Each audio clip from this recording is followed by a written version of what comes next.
Էլի մեկը մարդիկան չէ մենք արևի տակ պետք է կանգնենք, չէ որ չէ ժողովուրդ հովին կանգնենք։ Եկեք ես կողմ, իսկապես։ Եկեք ես կողմ այգում կանգնեք, ինչ եք բանանում։ Ես պարզ տեխնիկական հարց չի մենակ, ասեղ քաղաքական հայեցակարգի հարցել կա, ես ուրիշ տեղեր դրա մասին խոսում եմ, չէ։ Որ ասում են, հա, այսօր պետք է տառապենք, որ վաղը լավ լինի։ Չէ, այսօր թող լավ լինի, ինչի։ Տենց անդադ այսօր տառապենք, որ վաղը լավ լինի, վաղն էլ վաղվա այսօրն է։ Եվ ուրեմն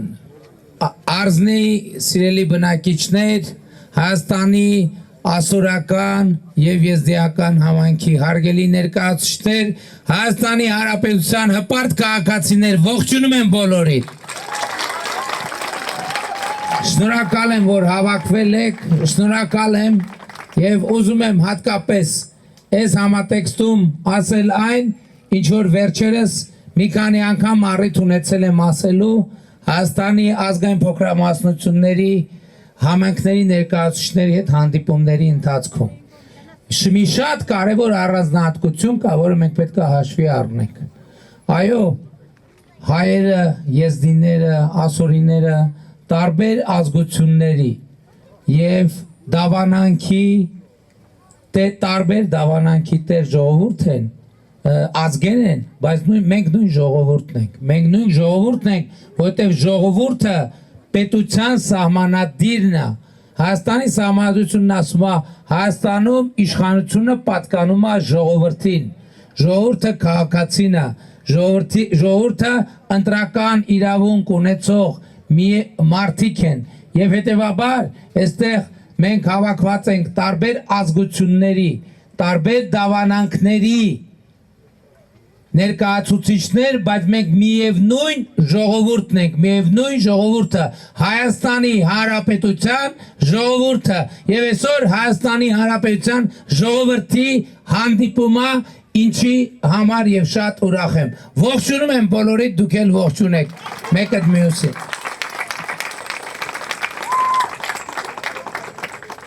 Ժորժ ջան, վերջին տարիներին 2020 թվականից հետո հատկապես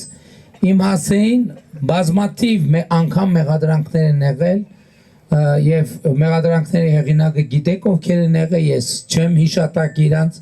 որ ասել են, որ ես քանդել եմ բանակը,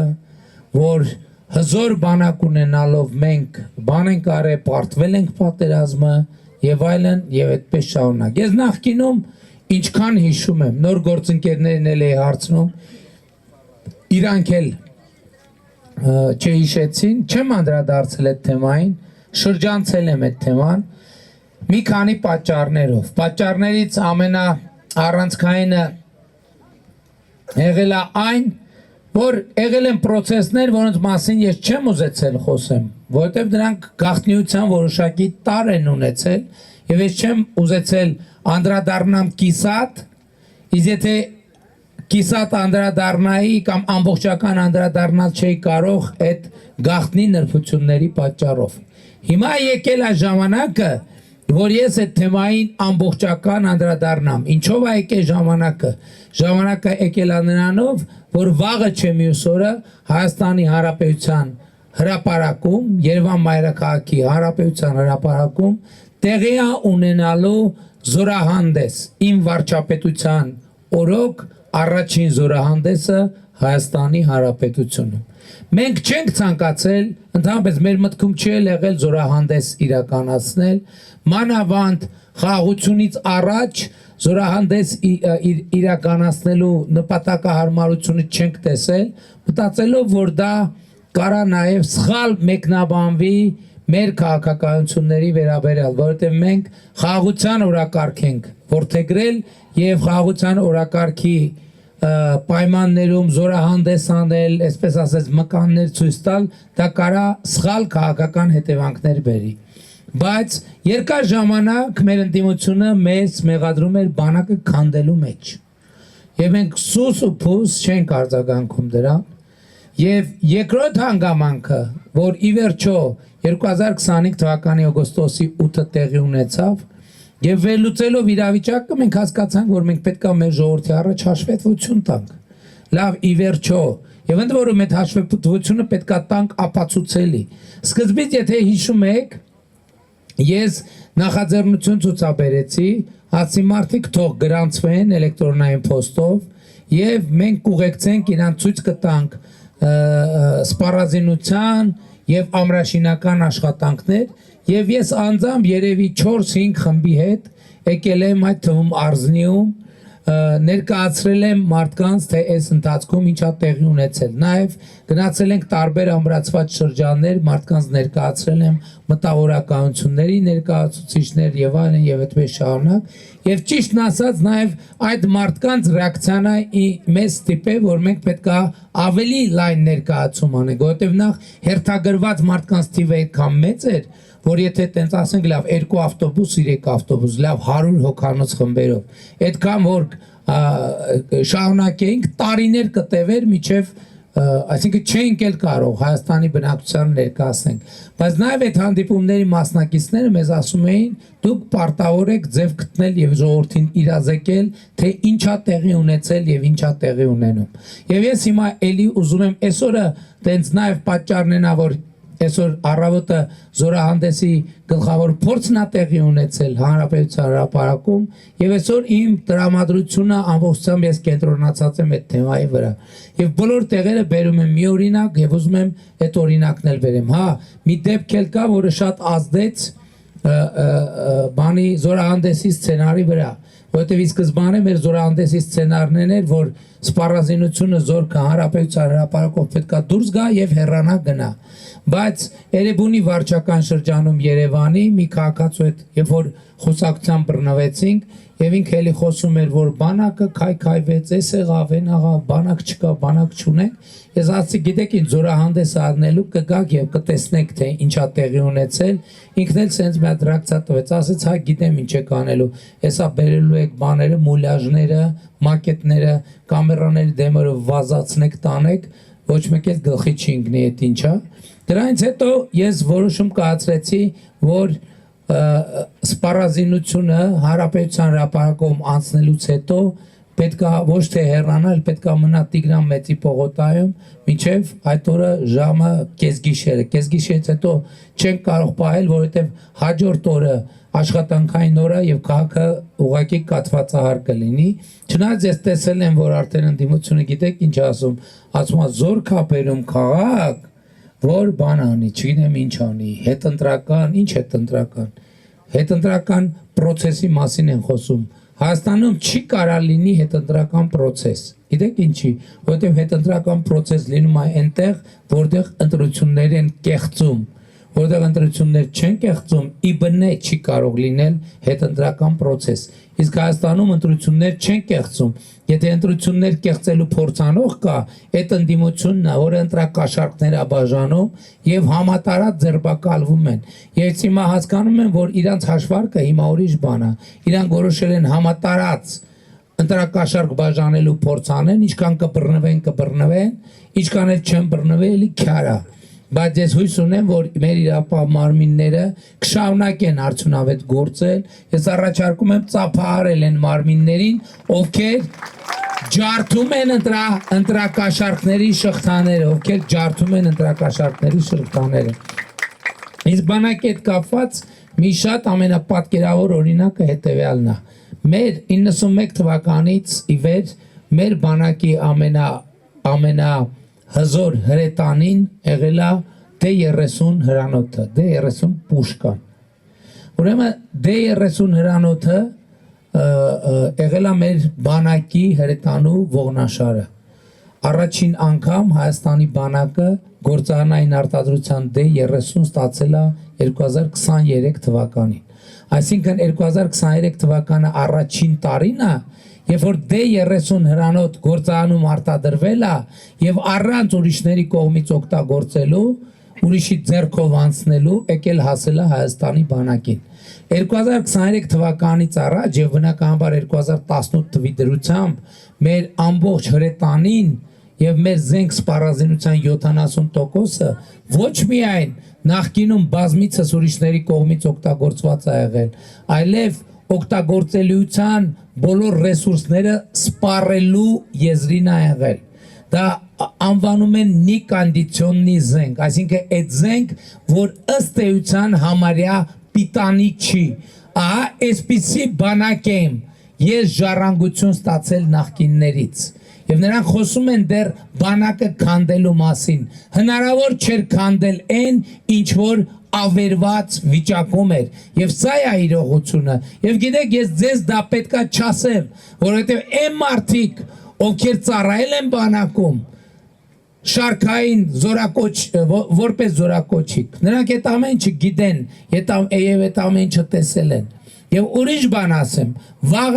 Վաղը չեմիսորը մենք ցուցադրելու ենք նաև այդ նոր ձեռքբերված յուղը վրեն գործարանային արտադրության D30-ը այսինքն դա նույն D30-ն է բայց ես ուզում եմ ձեր ուշադրությունը հրավիրել դուք տեսեք D30-ը մեր նախկին ամենահզոր հրետանային միջոցը մենակ չափերով մենակ աչքաչափով ուղղակի կհամեմատեք D30-ը մեր այսօրվա ունեցած հրետանիների հետ եւ դուք կտեսնեք թե ինչ է նշանակում բանակ ունենալ եւ բանակ չունենալ եւ ես համոզված եմ որ Հայաստանի քաղաքացիները հպարտություն են զգալու այդ բանակի համար որովհետեւ այնտեղ զորահանդեսին դուք չեք տեսնելու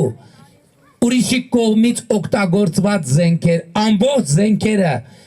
լրիվ նորեն գործարանային արտադրության արտադրված են Հայաստանի Հանրապետության համար գործարանից մատակարարվել է ուղիղ Հայաստանի Հանրապետությանը եւ սա ոչ թե պատահականություն է սա քաղաքականություն է ինչպես մենք թույլ չենք տալիս մեր նորակառույց դպրոցները մտնեն հին հնամաշ աթոռներ սեղաններ չգիտեմ տարբեր գույք ինչպես մեր բժշկական կենտրոններում թույլ չենք տալիս որ մտնի հին հնամաշ գույք այնպես էլ մեր բանակը պետքա ունենա միայն նոր եւ գործարանային արտադրության սպառազինություն եւ վաղը դուք կտեսնեք վաղը չեմ ուսորը դուք կտեսնեք նոր համազգեստով բանակ նոր համազգեստ եւ դաշտային նոր համազգեստ եւ տոնական նոր համազգեստ եւ մենք կտեսնենք նաեւ մենք այսօր արդեն տեսնում ենք ցավոք սրտի մենք ամրացված շրջանները տասնյակ ամրոց, մի քանի տասնյակ ամրոցները, որ հանրապետության տարբեր սահմանային հատվածներում կառուցված են, մենք դա չենք կարող բերել հանրապետության հրապարակում ցուցադրել, բայց այսօր մեր սահմաններին մի քանի տասնյակ ամրոցներ են կառուցված, որոնք փոխելու են ընդհանրապես եւ փոխել են արդեն Հայաստանի պաշտպանունակության վիճակը, ավելին ասեմ Մայիսի 28-ի զորահանդեսին ցուցադրվելու են լրիվ նոր օտարերկրյա արտադրության գեր ժամանակակից սպառազինություն եւ տեխնիկա, բայց նաեւ Հայաստանի Հանրապետության արտադրության գեր ժամանակակից սպառազինության տեխնիկա, որը արտադրված է Հայաստանի Հանրապետությունում եւ ես համոզված եմ դուք հպարտություն եք զգալու այդ զորահանդեսը տեսնելով մենք 2021 թվականին Երբ որ մենք ասում էինք, որ մենք կրճատելու ենք ժամկետային զինծառայության ժամկետը եւ անցում ենք կատարելու դեպի պրոֆեսիոնալ բանակ, մեզ ասում են, «Էս ինչա, ոնց է դա անհնար է դա»։ Այսօր դա տեղի է ունենում, որովհետեւ մենք այլևս ունենք ժամկետային պրոֆեսիոնալ զինծառայողներ պաշտպան հայրենիաց ծրագրով, որոնք զորակոչվում են բանակ 6 ամիս ծառայությունով վերապատրաստվում են, պայմանագիր են ստորագրում, դառնում են պայմանագրային, այսինքն պրոֆեսիոնալ, ատեստավորման իրանց տոկոսից կախված ստանում են 300,000, 400,000, 500,000, 600,000 դրամ աշխատավարձ, մարտական հերթապահությունից դուրս քնում են իրենց տներում։ Եվ նաև ծառայությունը 5 ամյա ավարտելուց հետո 5 միլիոն միանվագ պարգևավճար են ստանում։ Սա մեր ժամկետայինից պրոֆեսիոնալ բանակի անցման շատ կարևոր մի հանգրվան է եւ եթե նախկինում 18 տարեկան զորակոչիկի ծնողներն էին մտածում ոնց իրենց երեխեքին բանակում պահեն գուլպա եւ քաղցրավենիք ուղարկեն այսօր զինծառայողներն են իրանց ընտանիքները պահում որովհետեւ իրանք ստանում են երբեմն շատ ավելի բարձր աշխատավարձեր, քան իրանց ծնողները իրանց աշխատանքային գործունեության ընթացքում երբևէ ստացել են։ Վազգեն Սարգսյանի անվան ռազմական ակադեմիայի շրջանավարտ սպաները, երբ որ կոչում ստանան եւ աշխատանքի անցնեն բանակում 2026 թվականի սեպտեմբերից ստանալու են բնակարաններ եւ նրանք այսօր 170,000 դրամ կրթաթոշակ են ստանում եւ սա բանակի բարեփոխման անկյունակարային իրադարձություններ եմ ես ձեզ ներկայացնում բազմաթիվ այլ իրադարձություններ էլ կարող եմ ներկայացնել բայց այս ամեն ինչը նշանակում է մի բան որ Հայաստանը անցում է կատարում պրոֆեսիոնալ բանակի, ժամկետային պրոֆեսիոնալ բանակի եւ ես ձեզ բոլորիդ շնորհավորում եմ նոր բանակ ունենալու առիթով եւ վաղը չեմ մյուս օրը բոլորիդ հրավիրում եմ տեսնելու այդ նոր բանակը համոզվելու նրա գոյության մեջ եւ համոզված եմ երբ որ դա տեսնեք այդ իրադարձությունը նշելու ցանկություն է առաջանալու եւ վաղը չեմ մյուս օրը հանրապետության օրը կրկնակի տոն է դառնալու Հայաստանի հանրապետությունում որովհետեւ ժողովուրդը տեսնելու է իր նոր բանակը նոր սպառազինությամբ նոր հնարավորություններով եւ Նաև Հայաստանի արտադրության սպառազինությամբ, որը արդեն իսկ արտահանվում է միջազգային շուկա։ Սա չափազանց կարևոր իրադարձություն է։ Եվ հույս ունեմ դուք բոլորդ կգաք եւ ձեր մասնակցությունը կունենաք այդ իրադարձությանը։ Բայց ժողովուրդ ջան, բանակը այն բանակը, որը մենք ստեղծում ենք, այդ բանակը պատերազմի համար չի ստեղծում։ Այդ բանակը ստեղծում է խաղաղության համար։ Որտեղ բանակի փիլիսոփայությունն է ամբողջությամբ փոխված եւ մենք ասում ենք որ Հայաստանի Հանրապետության բանակի միակ խնդիրը Հայաստանի Հանրապետության ինքնիշխան միջազգայինորեն ճանաչված տարածքի պաշտպանությունն է եւ մենք բանակ կառուցում եւ զարգացնում ենք խաղաղության համար որովհետեւ ուժեղ եւ պաշտպանունակ բանակ չունեցող երկիրը միշտ էլ գայթակղիչ է ագրեսիայի համար մենք մեզ նման բան թույլ չենք կարող տալ եւ մենք պատրաստվում ենք խաղաղության մենք չենք պատրաստվում պատերազմի եւ թերևս ամենակարևոր առիթը բանակի բարեփոխումներին սոցիալական բարեփոխումներին ես համոզված եմ դուք ոչ միայն լսել եք այլև գիտեք այլև ձեր կյանքում տեսնում եք մասնավորապես կենսաթոշակների բարձրացումը, դուք տեսնում եք առողջության ապահովագրությունը, 65+ տարիքի թոշակառուները այսօր օգտվում են առողջության ապահովագրությունից եւ վիրահատությունների են ենթարկվում, որոնք արժեն 4 միլիոն դրամ, 3 միլիոն դրամ, 2 միլիոն դրամ, 1 միլիոն դրամ եւ հեռանում են առանց մի լումա վճարելու։ Կա տենց բան, թե չկա տենց բան ժողովուրդ։ Եվ այդտեղ էլ եմ ասում, մեր ժողովուրդը սովորաբար նոստալգիա է ունեցել խորհրդային միության ժամանակների, որովհետև ասում են, որ օրինակ պատճառներից մեկը դա էր, որ ասում են խորհրդային միությունում առողջությունը, առողջապահությունը անվճար էր։ Դե յուրե անվճար էր, բայց մենք բոլորս գիտենք, թե այդ անվճարի տակ մաղարիչների ինչ ինստիտուցիոնալ համակարգ էր գործում, ոչ մի բան էլ անվճար չէր։ Անվճար Այսօր առողջության ապահովագրության մասով, որովհետև առողջության ապահովագրությունից դուրս այլ ծառայություններ էլ կան, բայց այսօր մենք հարկ ենք համարում, կարևոր ենք համարում, որ մինչև 18 տարեկան երեխաների եւ 65+ տարիքի մեծահասակների նվազագույն առողջապահական կարիքների օգանք, նվազագույն առողջության ապահովագրությունը ծածկում է ընդհանուր երկրում առկա առողջապահական ծառայությունների շուրջ 30%, ընդամենը 30%, բայց դա ամենաշատ պահանջված 30%-ն է, ամենաշատ պահանջված 30%-ը, եւ դա նրանից է, որ մենք այո, սա կարևոր սոցիալական փոփոխությունը եւ սոցիալական բարեփոխումը, բայց դա արտահայտություն է Հայաստանի Հանրապետության պետության սիրո իր քաղաքացիների նկատմամբ։ Ինչ ենք մենք դա անում, ժողովուրդ ջան, ինչ ենք մենք դա անում։ Մենք անում ենք, որովհետեւ սիրում ենք ձեզ, Հայաստանի Հանրապետությունը սիրում է իր քաղաքացուն եւ Հայաստանի Հանրապետությունում ասում է, որ քաղաքացին էլ սիրի իրեն պետությանը։ 2018 թվականից հետո սա է ամենակարևոր փոփոխությունը, որ տեղի է ունեցել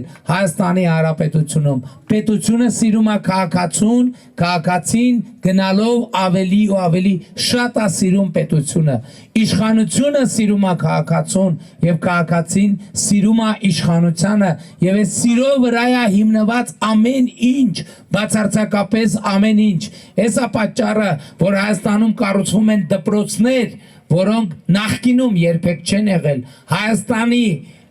երկարամյա պատմության մեջ երբեք չեն եղել այն որակի դպրոցներ, որ մենք այսօր ենք կառուցում։ Երբեք չեն եղել այն որակի մանկապարտեզներ, որ մենք այսօր ենք կառուցում։ Երբեք չեն եղել այն որակի ճանապարհներ, որ մենք այսօր ենք կառուցում, եւ մենք այս ընթացքը շարունակելու ենք։ Հայաստանի Հանրապետությունը ձեր աչքի առաջ ծաղկում է եւ ձեր ձեռքերով է ծաղկում։ Եվ այս ամենակարևոր փոփոխությունը, որ մեզանում տեղի ունենում։ Ավելին, Հայաստանի Հանրապետությունը հաղթահարում է շրջափակումը, ընդամենը օրեր առաջ Ախարքալակ Կարս երկաթուղին բացվեց Հայաստանից արտահանումների եւ Հայաստան ներմուծումների համար։ Եվ այսօր Հայաստանը արևելքից արևմուտք կապող երկաթուղիներ ունի, այսինքն մենք երկաթուղային կապ ունենք արդեն եւ արևելքի հետ եւ արևմուտքի հետ, բայց սա ամենը չի, առաջիկայում մեզ սպասվում է թրիպ նախագծի իրագործումը, որով վերջնականապես հաղթահարվելու է, ոչ միայն հաղթահարվելու է Հայաստանի շրջափակումը, այլև Հայաստանի Հանրապետությունը կոնֆլիկտի փակուղուց վեր է ածվում խաղաղության խաչմերուկի, եւ սա մեծագույն իրադարձություն է, որ ձեզնից յուրաքանչյուրը զգալու է իր կյանքում, իր կենցաղում, իր առօրյայում եւ ավելի վստահ է ապրելու Հայաստանի Հանրապետությունում, որովհետեւ Հայաստանի Հանրապետությունը ավելի վստահ քայլերով է գնում դեպի բարեկեցիկ, ազատ, անվտանգ, խաղաղ երկիր, եւ այսօր Հայաստանում արդեն իսկ հաստատված է խաղաղություն եւ ես ձեզ բոլորին շնորհավորում եմ հաստատված խաղաղության առիթով։ Այս ընտրություններում իմիջայլոց ամենամեծագույն հարցը հենց խաղաղության հետ է կապված, ժողովուրդ ջան։ Հարցը հետեւյալն է, Հայաստանի Հանրապետության ժողովուրդը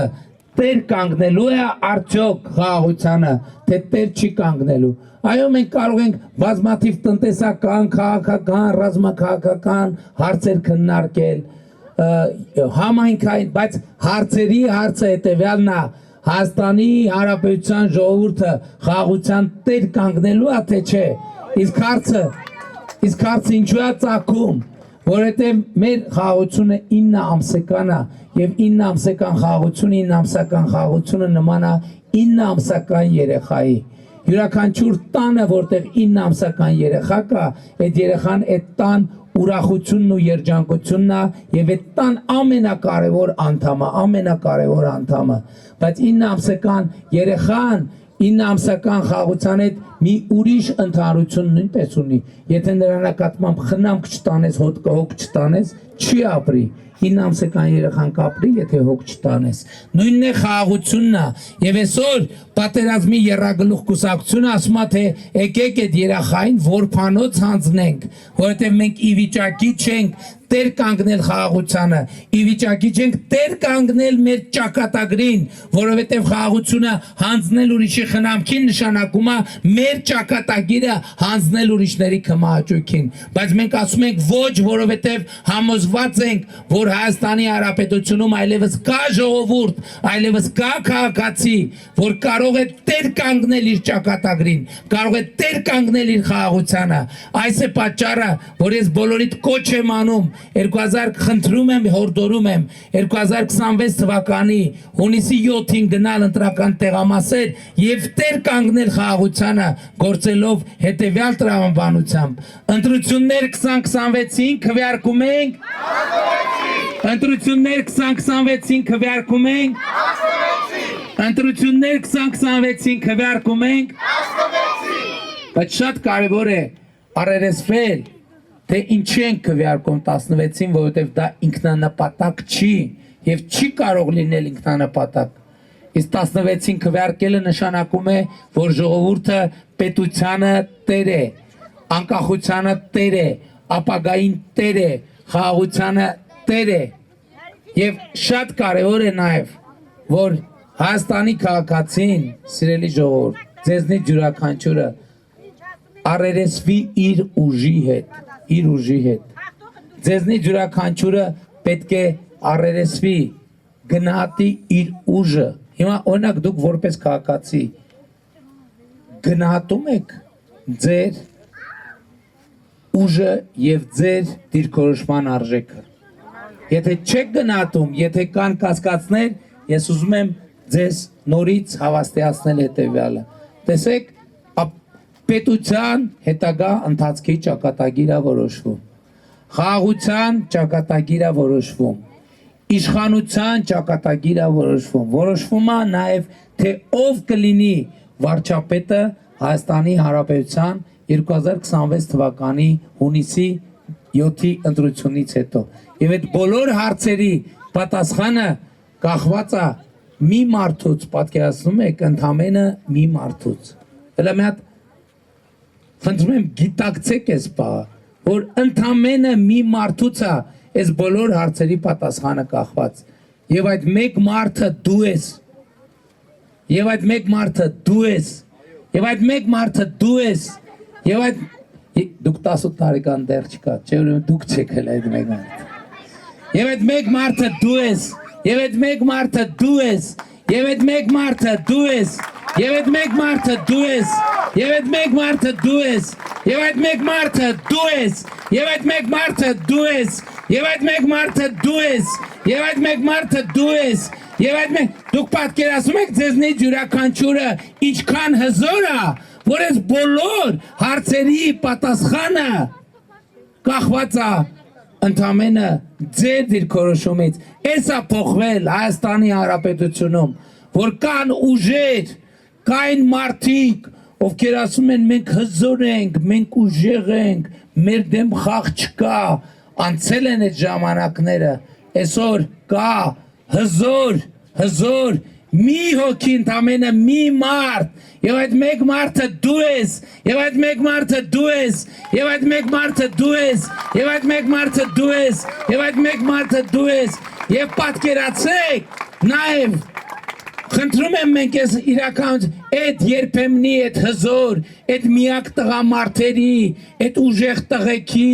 այդ օլիգարխ կոչվածների նախքին, այդ բոլորի ճակատագիրը դուք եք որոշում, այդ մի ժամանակ էր, որ նրանք կարային որոշեն, դուք շնչեք թե արտաշնչեք, դուք քայլեք թե չքայլեք, դուք ձեր բակում, ձեր տանը, ձեր բնակավայրում ոնց զգաք ձեզ, այսօր էդ է փոխվել, իրանք այլևս ոչինչ չեն որոշում, ամեն ինչ որոշում եք դուք, ամեն ինչ որոշում է մի մարդ, եւ այդ մեկ մարդը դու ես, եւ այդ մեկ մարդը դու ես, եւ այդ մեկ մարդը դու ես, եւ այդ մեկ մարդը դու ես, եւ այդ մեկ մարդը դու ես, եւ այդ մեկ մարդը դու ես, եւ այդ մեկ մարդը դու ես, ուրախով այդ մեկ մարդը թող ձեր բարձացնի, եւ ահա այդ մարդկանց հավաքական ամբողջությունն է, որ կոչվում է Հայաստանի Հանրապետության հպարտ, արժանապատիվ եւ պետականատեր ժողովուրդ։ Եվ ուրեմն ընտրություններ 2026-ին քվեարկում ենք։ Ընտրություններ 2026-ին քվեարկում ենք։ Ընտրություններ 2026-ին քվեարկում ենք։ Որովհետեւ պետությանը,